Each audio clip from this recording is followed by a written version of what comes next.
Hey guys, hope you're all doing well. Now for today's video, I wanted to talk about an interview that Colin Trevorrow gave for the new Jurassic World Netflix series, Camp Cretaceous. There's a lot of cool stuff in here that I think people would really find interesting, and it also gives us a brief idea on what we can expect to see in the show.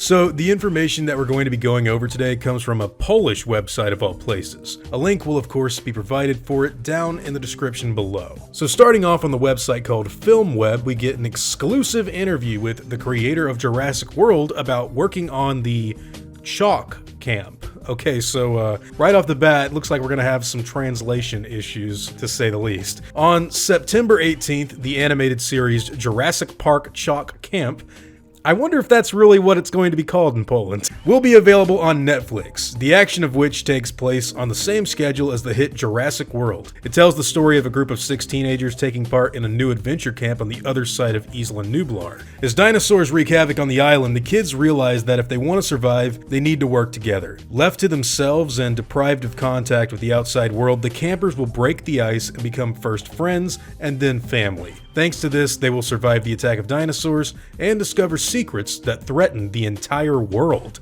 Secrets that threaten the entire world. Now, that's very interesting. Going on from there, they actually do get to sit down and talk with Colin about what we can expect to see. And the first question they asked him was, how does Cretaceous Camp compare to Jurassic movies, as well as other computer animations in terms of scenery and visual effects? Colin responded that the animation is amazing. Dinosaurs move like animals, the characters are persuasive and emotional, you can certainly feel an element of horror as well. I'm sure that after the premiere of the series, there will be comments that, contrary to all expectations, our animation is really scary. The stakes are high, and as in the movies, some heroes will not survive. Now that little bit of information is very interesting to me because, while of course, look, I doubt they're gonna kill any of the kids, none of the movies have even dared to do that. I mean, look at the Lost World Jurassic Park. A little boy looks out his window at a T-Rex, and instead of crapping his pants immediately like he should have realistically, he gets up and goes to his mom and dad and goes, "There's a dinosaur in our backyard." You know, they've never tried to actually really kill a child in any of these films. They always get away. Even the little girl at the beginning of that movie, Hammond goes, "Oh, she's fine, she's fine." So I don't think kids are gonna die in this show,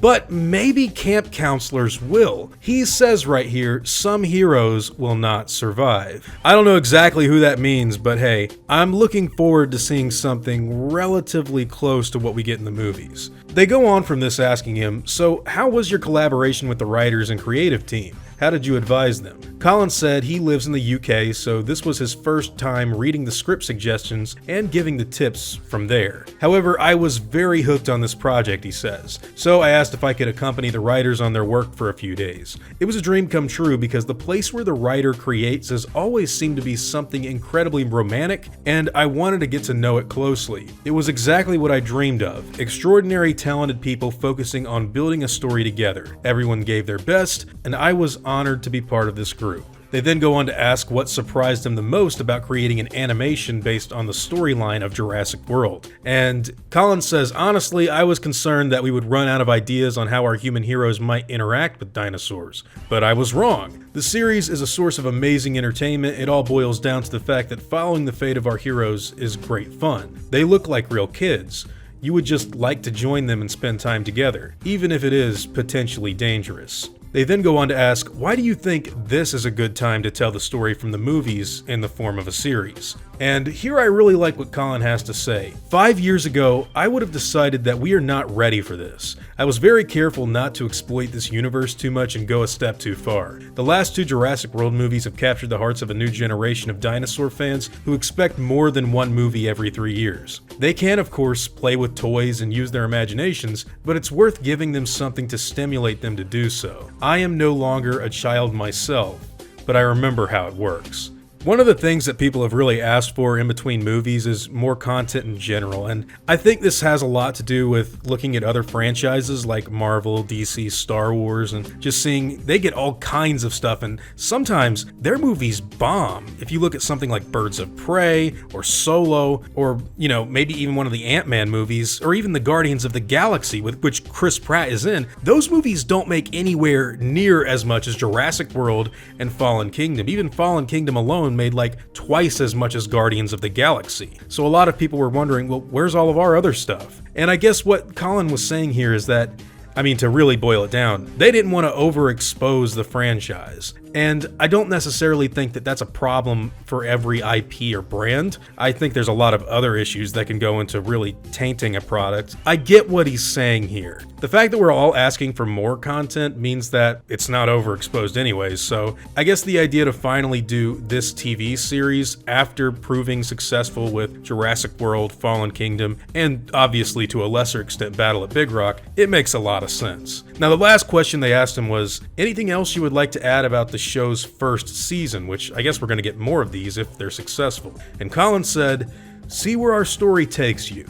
This is pure madness. And honestly, I have no idea what to expect from that comment, because I know for certain we're not going to see a kid get chomped and ripped in half by the Indominus Rex in animation. They wouldn't do that in like anything associated with this IP. But if we do see something like somebody being pulled into the bushes and kind of chomped, or maybe we see the kids come across somebody's remains, I don't know. There's a lot of stuff you could do here that I'm very, very curious to learn just how they approach it all. And if we go back to what he said earlier in the same interview, he said, or not him, but the actual synopsis, they will survive the attack of dinosaurs and discover secrets that threaten the entire world. So the only thing that comes to my mind here initially is that this story might actually touch on the conspiracy that Eli Mills was working with Hoskins or something like that in order to sell all these dinosaurs at an auction. Obviously, the biggest world-threatening event that ever happened in anything Jurassic Park has always been dinosaurs getting off the island en masse and breeding all over the place. And if that's what they're talking about here, this might actually be a clever setup for Jurassic World Dominion, which would make a whole lot of sense when you actually start to think about it. But now, if they do actually want to move on with this, if it's successful and do like a season 2 or season 3, obviously I'd assume that we would follow these kids,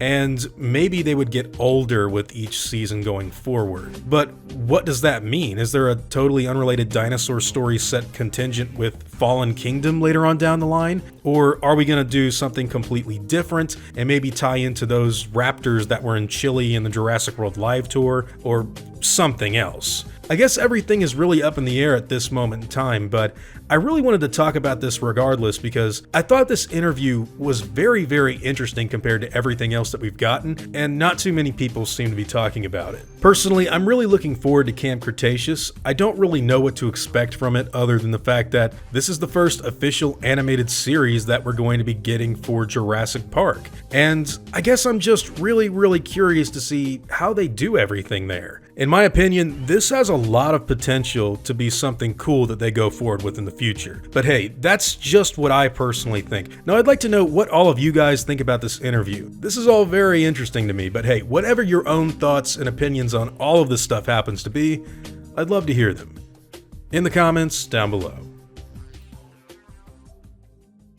Now before I go, I'd like to thank all of my game wardens like Paulo Cadet, Graydon Greenlaw, and Jonathan Wilson, as well as all of my InGen executives like Jacob Thomas, Phil Kinseben, That Clyde Guy, Goldsboro TSG, Matthew Smith, Nathan Gribble, Simon Tvierge, John Kurek, Dark Lion 53, and Augustus Bismarck. I'd also like to thank all of my park workers and InGen hunters as well. Chris Risdall, Darren, Jason Koch, Pedro Passamani, Angelica Prado, The Red Joka, White Tiger, David Hefner, Michael Ruby, Doug Chick, Big Shark 9000, Tailson Coleman, Andy Lucas, Mimnock 921, Andrew Napierski, Joshua Wild, and GG Dog. Guys, it seriously means the world to me that all of you have continued to show so much support, and I never want any of you to ever forget that. Now, I'd like to thank all of you for watching today's video and hope that you all enjoyed my content. If you feel like I deserve it, I'd appreciate the like and hope that you'll consider subscribing. Now, I'll see you all in the next video, guys, and as always, take it easy.